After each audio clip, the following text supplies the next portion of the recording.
Hello, everybody, and welcome back to another episode of Finding Freedom. In this one, we're going to talk about, well, this might upset a couple people, but do spies, con men, and magicians all think alike?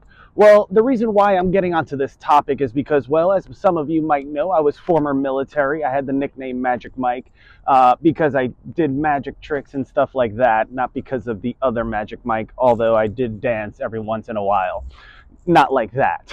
But anyways, and I was very fascinated with the world of spies and con artists and so on and so forth. And now, although in the military we would call them secret squirrels, I was not a secret squirrel, but I did work around a couple of them. And when I went to the Magic Castle in Hollywood, California, I also got to meet some of the best con artists in the world because, well, let's just face it, magicians do things to entertain. The same tactics are used by con men to steal your money, and, well, spies that work for the government and whomever use all those tactics to get information out of people. This is why in another video I said information is the most valuable form of currency, because if you're going to outthink and outplay an opponent or somebody that's an adversary, you will go ahead and not, how do I say this? If you want to outthink somebody, you have to think ahead. And the only way to think ahead is to look ahead. And that way you get into what's known as reverse engineering, which is done by many engineers. And so with reverse engineering, it's a way to, well, look forward and look back so you could kind of see into the future. Now, let's talk about this. In magic, we have something called pre-show work, so on and so forth. In the con world, they do other things. They have a steer, so on and so forth, etc. And if you watched movies like The Sting or TV shows like Hustle, you would pick up on some of the terminology. And then, of course, you have the spy world, which likes to learn from all of them because, well, if you're a magician, you have a license to do almost anything you want as long as it's for entertainment purposes and people are not going to get hurt.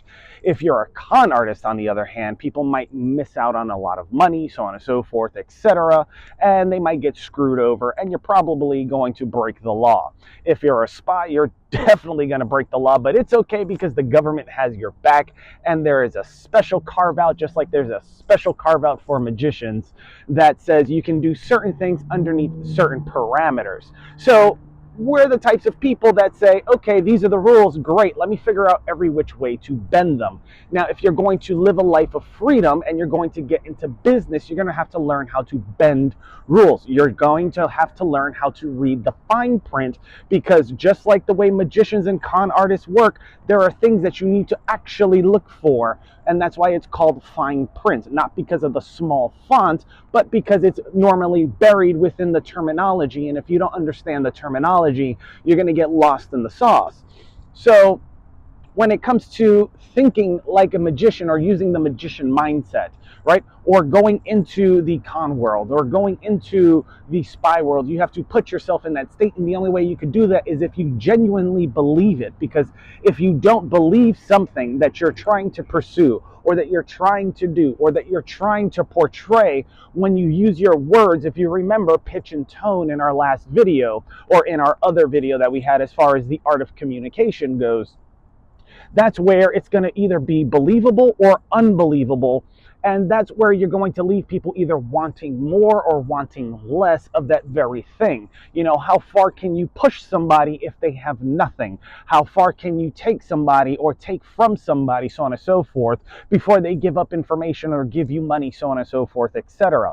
Now, the reason why I love the magician world, or the magical world, I should say, is because of, well, we study all these things, but we do it to entertain, not screw people over or hold leverage over people's heads. What we do is we educate people. We normally talk about things. We try to make it funny, so on and so forth, because at the end of the day, some people will say you only have one life to live, so why not live it like it's your last every day? So, you know, with things like that, you can see how when I hear people say, oh, well, yeah, no, you just need $300 and that could get you wherever. Yeah, if you live outside of the United States and it's a currency conversion, so on and so forth, and they don't have a damn smartphone.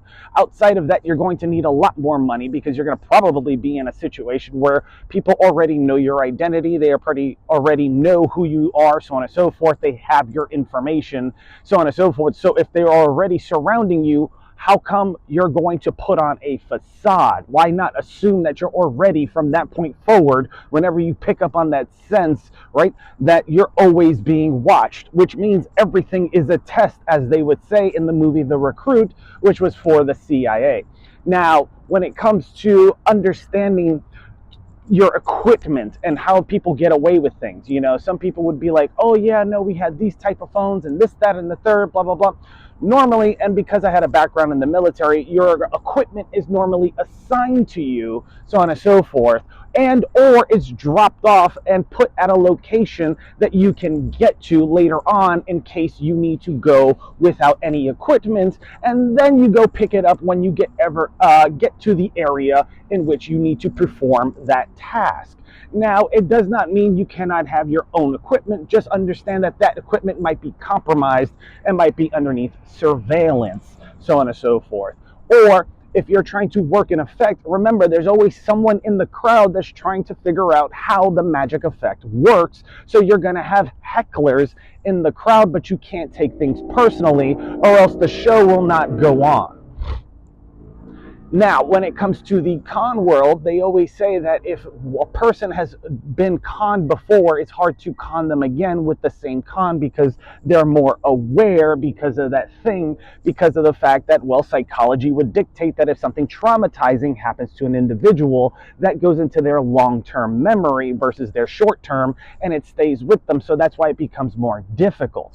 Now, that's just another way of saying you're waking people up to the idea that, yes, people lie, people do other things, so on and so forth. People don't assume certain things, so therefore they behave a certain way, and this is why America is the way it is. So, for instance, if I was talking to a student of mine or a buddy of mine that was in the military with me, and I'd be like, yo, now that we're in garrison, I know you're finally in position to be a wartime leader. I just got to say, if you know who I'm talking to, you just got into the perfect position. I'm going to tell you, you guys did lose Soto, which kind of pretty much brought home everything for you guys and got the attention, but you lost them. So now you're going to have to check your roster, because after January 25th, things are going to get crazy.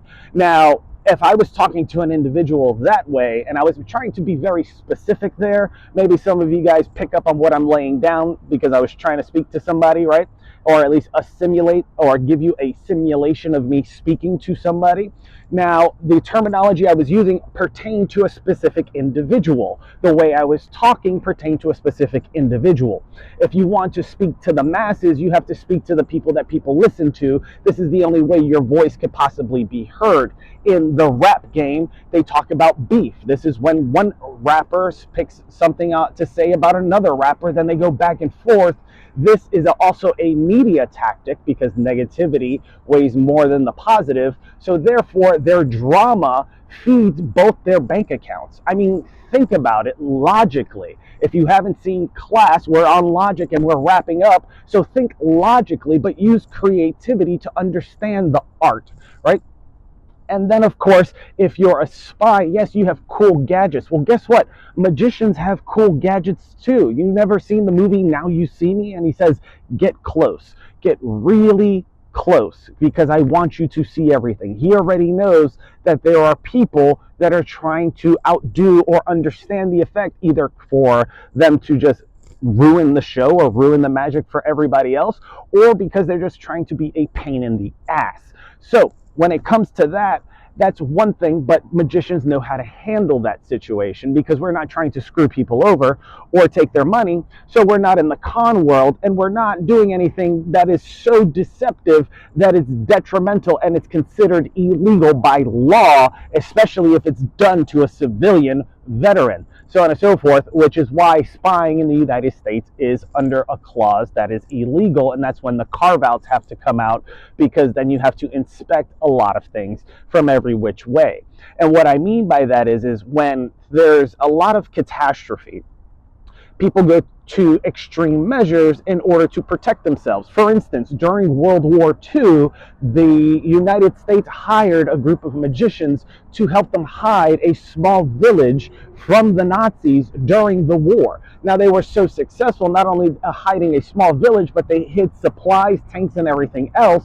And I also heard this story reiterated by a magician by the name of Wayne Houchin in, I think it was the art of magic that he did not too long ago. Now, when I was understanding and studying, magic and meeting con artists, so on and so forth, one of the things they wanted to see was if you were able to take orders and pick up on what people were laying down as they were speaking, and then, of course, do that in a public environment to see if you could hide something in plain sight. If you couldn't take orders or you couldn't understand and pick up what somebody was laying down and you were lost in the sauce and you failed to open your mouth and say, I am lost, I don't understand, and you were playing dumb, normally the instructor or the head magician or whatever who was leading the group would correct you. I was part of a group called Slight Club, and that was for us Scott Robinson, so on and so forth, and he would strongly correct us in the beginning. As he got older, he got a little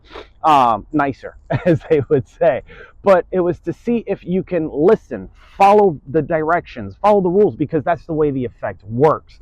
And then, of course, when you're in public, if you get upset over every little thing because you take things personally, it's also going to ruin the show. In the con world, you cannot have people pick up on those small mannerisms, especially in the spy world, because of the fact that, well, people pick up on energy, so on and so forth, as they say, or your vibes, or your body language. And then, of course, they have terminology and all this other stuff. So how do you defend yourself against it? Well, you have to put yourself in the know. And the only way to put yourself in the know is to expose yourself in the places that it occurs. So I went to the Magic Castle. I visited and worked around people that were in the military that had jobs that were considered secret squirrels, so on and so forth, as well as EOD, because I was an ammo tech. So everybody needs ammunition, so it was a good way for me to get around and meet people. Especially in the United States, since we have the Second Amendment, and you've seen where that went. So, in the coming times and the coming episodes and the coming videos of helping you find your freedom, not only am I going to talk about the art of communication, but for those of you getting into business, communication is a big factor when it comes to marketing. And the better your communication, the more efficient your marketing is going to be. So this has been another episode of Finding Freedom. This is for once and one time only. I'm going to say this in an episode of Finding Freedom. This is Magic Mike out. I'll talk to you guys in the next video. Peace, everybody.